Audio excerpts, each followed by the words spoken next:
Voie progressive et flexible vers le relèvement de l'âge de la retraite. C'est ainsi que le plan est décrit dans les grandes lignes du 14e plan quinquennal pour le développement économique et social national et des objectifs à long terme jusqu'en 2035.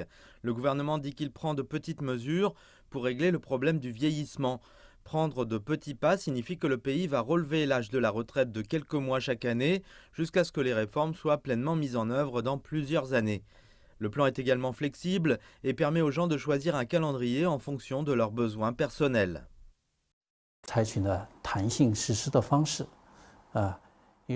La caractéristique la plus importante du plan de réforme de l'âge de la retraite est qu'il permet aux gens de choisir quand prendre leur retraite en fonction de leur situation et de leurs conditions. Monsieur Zine affirme que le plan de réforme exige de la planification et de la coordination, car il implique de nombreuses politiques et mesures de soutien. Il vise à promouvoir l'emploi et l'esprit d'entreprise pour les travailleurs âgés par des moyens plus ciblés et à offrir davantage de subventions à la sécurité sociale à ceux qui ont de la difficulté à trouver un emploi après la retraite. Pour les travailleurs âgés, il devrait y avoir une formation professionnelle ou des ateliers pour les aider à démarrer leur propre entreprise. Le gouvernement devrait également l'appuyer pour les aider à résoudre les problèmes pratiques.